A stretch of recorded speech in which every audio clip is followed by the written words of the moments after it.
America's election headquarters is now.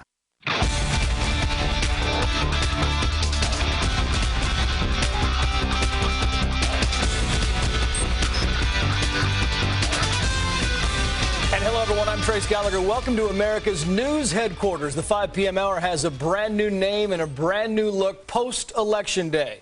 The new president-elect, Barack Obama, will hold his first post-election news conference tomorrow in Chicago. He'll address the media right after meeting with his top economic advisors. And then on Monday, President Bush will meet with President-elect Obama to talk about pursuing a smooth transition. Today, the president got a bit choked up while addressing about 1,000 staffers. Now, he was asking for their help during the transition and then thanking them for a job well done. We begin tonight with the chief White House correspondent, Bret Baier. He's live on the North Lawn. Bret, some who were there say it looked and sounded a bit like a farewell ceremony. Did it?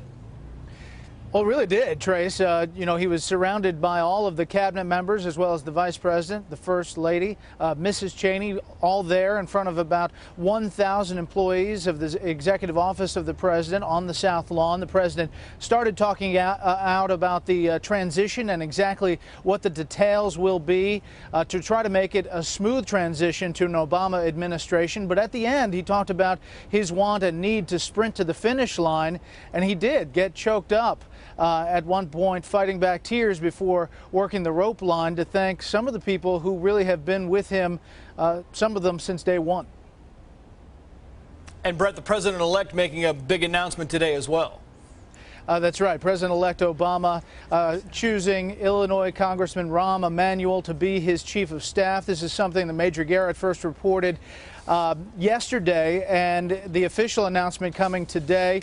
The president-elect saying that Rahm Emanuel is the right man for the job, thanking the congressman from Illinois for basically answering his country's call again. And Emanuel, who's known as a big partisan on Capitol Hill, part of the Democratic House leadership, in his response specifically reached out to Republicans, saying, "I want to say a special word about my Republican colleagues who serve with dignity, decency, and a deep sense of patriotism. We often disagree," he said, "but I respect their motives. Now is a time for unity, and Mr. President-elect, I will do everything in my power to help you stitch together the frayed fabric of our politics and help summon Americans of both parties to unite in common purpose." So obviously, Rahm Emanuel trying to reach out to Republicans who are sensing that this wasn't really a choice that they thought was emblematic of unity and reaching across the aisle. Sounds like he is. Hey, Bret, are there other positions in an Obama administration that we already know about?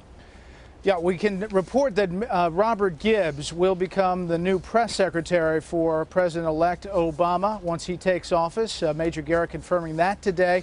And also many top Democrats are saying that David Axelrod will be a senior advisor to the president, although both of those announcements have yet to be officially made. Bret Baier live on the North Lawn. Bret, thank you. Well, when you're the president of the United States, you get classified briefings on what the intelligence community deems a threat to the country. Today, Barack Obama began getting them as president-elect. Catherine Herridge live for us in D.C. with some inside information on that. Catherine, it's true, right, that each president kind of gets to design their own daily briefing? Yeah, that's correct. And when you have this brief, it's not only the threats, but also what the intelligence community is doing from a strategic and operational perspective to counter these threats. U.S. officials telling me today the brief began around 12:30 Eastern in Chicago, and most of the presidential briefs last anywhere from 30 minutes to an hour.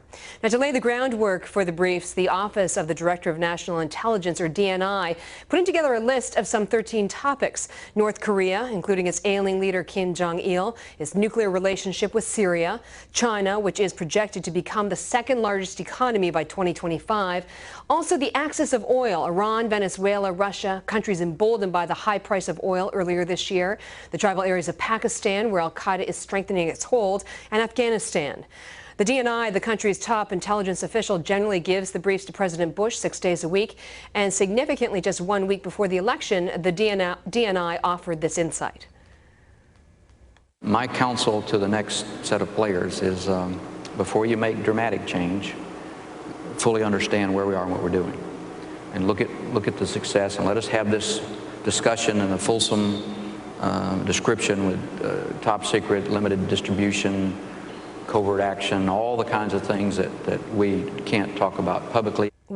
What's significant is that's the same assessment the CIA director gave me about a month ago, that the last thing the intelligence community needs is a major shakeup right now, having finally restored the morale that was so low after 9/11, Trace. When you talk about this intel, Catherine, what's the breakdown? How much comes from the CIA? Well, the PDB, after the major reorganization within the intelligence community post 9/11, came under the DNI. This was a newly created office, but still to this day, about 90% of the intelligence product, as they like to call it, still comes from the CIA. Catherine Herridge, live for us in D.C. Catherine, thank you. Well, You're welcome. some of presidential handovers have gone very well. Others